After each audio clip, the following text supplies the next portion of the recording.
Boker Tov Rabotai, ce Shabbat, on va lire deux parashiot, Parashat Behar et Parashat Behukotai.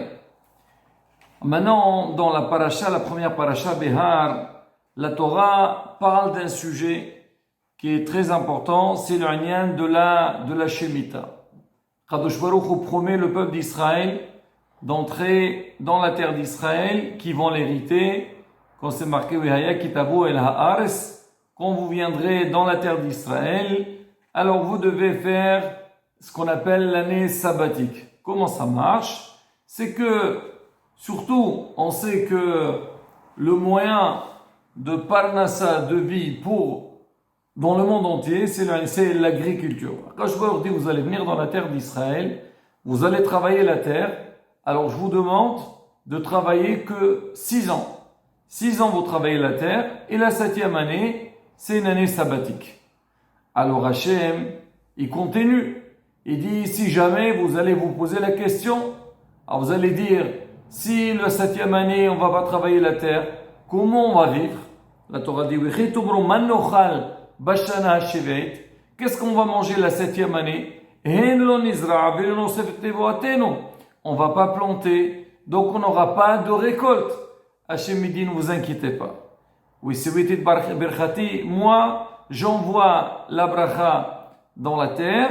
Donc la 6e année, vous aurez pour 3 ans. Comme ça, vous êtes tranquille. Déjà, depuis la 6e année, vous avez la récolte qu'il faut. Donc déjà pour la 6e année, la 7e année que vous n'allez pas travailler, et la 8e année parce que le temps qu'on plante et qu'on reçoit la récolte. Donc Hachem, il promet le peuple d'Israël. Il leur dit, ne vous inquiétez pas. Des fois, c'est vrai qu'Hachem, il donne des mitzvot, on doit les faire, mais des fois, Hachem, il entre dans l'esprit de l'homme.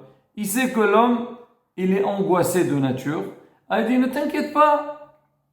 Là, moi, je veux te dire de ne pas travailler la 7e année, et tu auras ce qu'il faut. Donc, il faut pas s'angoisser, il faut pas rejeter les ordres d'Akadosh Baruch Hu. Nos sages posent quand même une question. La manière dans laquelle Hachem, il a parlé, donc elle est un petit peu différente que d'habitude. On va prendre un autre exemple. Maintenant, on a parlé de l'année sabbatique. On sait que toutes les semaines, on vit pratiquement la même chose. 6 jours, on travaille. Et la 7e année, donc c'est ce qu'on appelle le sabbat, le Shabbat. On chôme, on fait rien du tout. La Torah le dit, que Sheshet Yamim Kar, pendant 6 jours, Akadosh Baruch Hu, il a créé le monde. Et le 7e jour, Hachem s'est reposé. Vous aussi, vous devez faire la même chose. On ne travaille pas. Maintenant, il y a autre chose. Il y a des halachot de Shabbat. Il y a aussi le lien de l'Imouda Torah. On dit, non, les ténons, Shabbatot, Yom Tov, Yom Israël, et la Asor Ben Torah. Les jours de Shabbat et Yom Tov, ils sont donnés parce que la semaine, l'homme, il peut être occupé. Il n'a pas le temps d'étudier. Alors, au moins, le Shabbat, tu le fais. Mais quoi qu'il arrive, au niveau de notre parnassa, au niveau de notre travail, Hachem nous dit, regardez, vous travaillez 6 jours, et le 7e jour, on n'a pas besoin de travailler. Mais Hachem, il nous donne quand même une garantie. Il dit, ça veut dire que tu travailleras pendant 6 jours, et tu feras ton travail. Beaucoup posent la question, ça veut dire, j'ai pas tout fait. J'ai encore, si tu me donnes encore le 7e jour, le Shabbat, alors j'aurai fait plus, et donc mon travail, il sera mieux fait. Alors Hachem, donc il nous dit, ne vous inquiétez pas, comme moi je vous ai demandé de ne pas travailler le Shabbat, sachez que le travail que vous faites dans les 6 jours, il englobera aussi le travail de Shabbat, et vous n'aurez pas besoin de travailler, et la parnassa, elle sera là. Comme on dit, l'Iqrat Shabbat lechovenilcha, kihem ekora beracha. Quand l'homme il va vers le Shabbat, il respecte le Shabbat, alors le Shabbat donnera une bénédiction pour toute la semaine. Alors, a priori, par rapport à ce qu'on vient de dire, selon donc la mitzvah de Shabbat, dans l'année de Shemitah, Hachem il a parlé d'une manière différente. Qu'est-ce que la Torah a dit? Il a dit, si jamais vous allez vous poser la question, Manochal, qu'est-ce qu'on va manger la 7e année? Alors sachez que moi je vais ordonner ma bracha et vous aurez, ne vous inquiétez pas, vous aurez pour 3 ans. Pourquoi Hachem a besoin de parler de la sorte? Il n'a qu'à dire, écoutez, 6 ans vous travaillez la terre, et vous aurez tout ce que vous avez besoin. Ça veut dire quoi? Si jamais vous allez vous poser la question, on dirait que là, Hachem, il revient, il met un petit peu les choses entre les mains de l'homme. Oh ben, mais fallait pas te poser la question. Moi, je vous dis depuis le début, travaillez 6 ans et vous aurez tout ce que vous aurez besoin, vous l'aurez. C'est quoi si jamais vous poserez la question? Alors, la bataille, pour répondre à cette question, il faut comprendre un principe très important au niveau du shefa, de l'abondance, de la bénédiction qu'Hachem donne à l'homme, qu'Hachem met sur terre.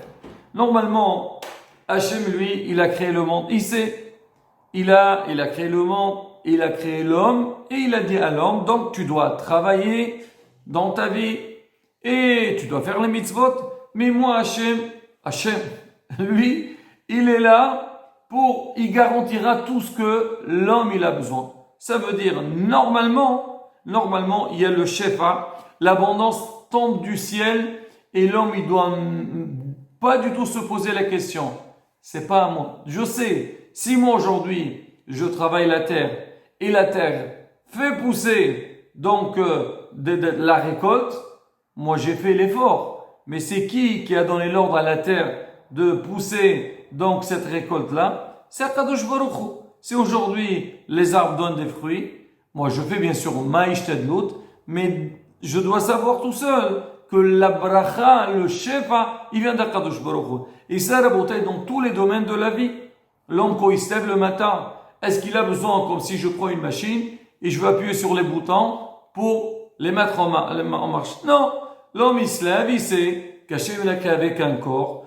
Le corps, c'est un système qui tourne. Et Hachem, il met la bracha pour tout ce que l'homme, il a besoin. C'est pareil aussi au niveau de la parnassa et du chef à l'abondance qu'on aura dans le monde. Maintenant, quand est-ce qu'on peut hasbi shalom, fausser le système? Ça veut dire quelque part, comme quelqu'un il est en face de son ordinateur, à un moment donné, il dit il n'y a plus de réseau, il n'y a plus de connexion. Alors des fois, le réseau il a été touché, ou lui, il a fait des manipulations, et ces manipulations, ils ont fait en sorte que le système ne marche plus, il n'y a plus de connexion. On dit aussi, c'est pareil, Akadosh Baruch Hu nous a mis sur terre, il y a un shefa, il y a une bénédiction, il y a une bracha qui tombe du ciel. Alors l'homme lui-même, si jamais il va entrer dans des doutes, il va commencer à se poser des questions, la rabotaille, il va fausser, il va mettre une perturbation dans cette bénédiction, et là le monde il va tourner d'une manière différente. Alors c'est ce qu'il dit à Kadosh Baruch Hu. Hachem il nous dit normalement, vous allez travailler la terre, vous avez des années dans lesquelles vous devez travailler, et 7e année vous ne travaillez pas, et normalement il n'y a pas de problème. Ah maintenant si vous-même, vous allez vous poser la question, mais Hachem comment c'est possible? Comment c'est possible? On ne va pas travailler la terre, donc il va y avoir un problème. Donc vous allez tout fausser. Alors sachez que, moi, Akadosh Baruch Hu lui-même, il est obligé de faire quelque part. Donc, bon, on va pas dire qu'est-ce qu'il va faire Hachem, mais en tous les cas, Hachem, il est obligé de faire un changement dans le système pour que lui-même, il va donner à nouveau une bracha dans le monde. Normalement, ça doit aller de soi. Comme on a dit dans Shabbat, tu vas faire et ta bracha elle sera là. Tu travailles pas le Shabbat et tu verras, tu as un grand parnassa. Beaucoup de gens, ils ont vu qu'ils travaillent pas Shabbat, ils ont travaillé Shabbat, la bracha est la même, il dit Hachem Ishmor, et même s'il gagne le alenu. Mais quoi qu'il arrive, c'est pas parce que j'ai pas travaillé Shabbat que j'aurai pas ma parnassa. C'est pareil aussi, c'est pas parce qu'on a l'année de Shemitah qu'on va pas avoir la bénédiction pour tout ce qu'on a besoin. Mais si vous allez commencer à poser des questions, ben sachez c'est vous qui allez bloquer, et à ce moment-là, il va falloir qu'Hachem, donc il va changer la nature pour nous donner ce qu'on a besoin. C'est ce qu'on dit toujours. C'est qui décide pour la parnassa? C'est qui décide pour toutes les bénédictions, la bracha qu'on va recevoir dans le monde? C'est sûr qu'Hachem il fait tout, mais c'est nous qui décidons. Ça veut dire, si moi j'ai la Emunah Shlema, on a Kadosh Baruch Hu, c'est lui qui fait tout, ben tout ira sans aucun problème. Moi je fais mon ishtadlut, je fais l'effort nécessaire, et Hachem il va tout faire.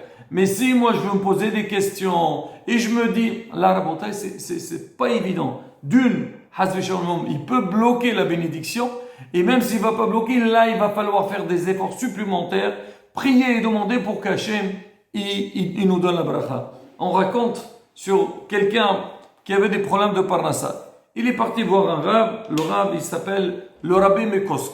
Il est parti le voir, il lui a dit, Kodara, j'ai des problèmes de parnassa. Qu'est-ce que je fais? Le rab, il lui a dit, c'est quoi le problème? Ben, prie Hachem. Hachem, il donne à tout le monde. Prie, demande à Hachem, Hachem, il te donnera. Il lui dira, je ne sais pas comment prier. Comment je vais lui demander? C'est-à-dire, j'ai un peu de mal à prier. Il lui a dit, sache-le, ce problème, il est pire que le manque de la parnassa. Pourquoi? Parce que la parnassa, normalement, elle tombe. C'est Hachem qui l'a fait, c'est quelque chose qui va de manière naturelle. Mais maintenant que toi, tu ne sais pas prier, ça dépend de toi. Et ça, c'est plus compliqué. C'est pour ça que l'homme, il doit avoir cette émouna shlema. Laissez Ashler al Hashem yafra. Mets tout entre les mains d'Hachem. Tu verras la parnassa, la briout, tout sans aucun problème. Tu te poses des questions, tu comprends rien. Je finis avec ça. Rabotai, on sait qu'en Israël, quand ils sont sortis d'Égypte, ils étaient dans le désert. Comment ils ont vécu? À un moment donné, ils ont dit, on n'a plus rien à manger. Je leur ai dit, ne vous inquiétez pas, il y a la main qui tombe.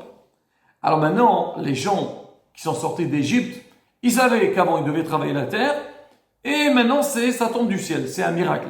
Les enfants qui sont nés pendant 40 ans, ils ont vu que le pain tombe du ciel, le manger tombe du ciel. Donc ils sont arrivés à un stade de penser que pour manger, donc ça tombe du ciel. Le jour quand ils sont entrés dans la terre, on leur a dit travailler la terre, et maintenant, on va dire la nourriture, la récolte va pousser de la terre. Là, ils ont dit, oh là là, quel miracle. Regarde, on met du blé dans la terre, et il fait pousser donc des plantes. C'est-à-dire tout à l'envers. Ça dépend comment toi, tu vois les choses. Si tu mets tout entre les mains d'Hachem, ben, tu auras toutes les bénédictions, c'est quelque chose de très naturel. Alors, si maintenant, toi, tu vas te poser des questions, ben sache-le, même le naturel il n'est pas évident. Et Rabotai, surtout cette période-là, que tout le monde a vu, voit et on voit toujours la présence divine, la force d'Akadosh Baruch Hu. On doit nous renforcer dans ça, même si on regarde, il y a des petites choses qui nous dérangent, ou il y a des blocages, on se pose la question, qu'est-ce qui va se passer? Est-ce que le monde, comment il va continuer? Il y a la crise mondiale, et l'économie mondiale, elle est Rabotai, c'est Hachem qui gère tout. De la même manière qu'on a vu tout ce qui s'est passé, la main d'Hachem derrière, mais Bezat Hachem, toutes les bénédictions, Hachem, il nous les envoie. Il y aura son chinizke, la gola shilma Bezat Hachem. Il y aura, comme on dit, la foi shilma, brututana, parnasatova, et surtout, bina betamekdash beraveno, avec les gola shilma, Shabbat, shalom, on vorach.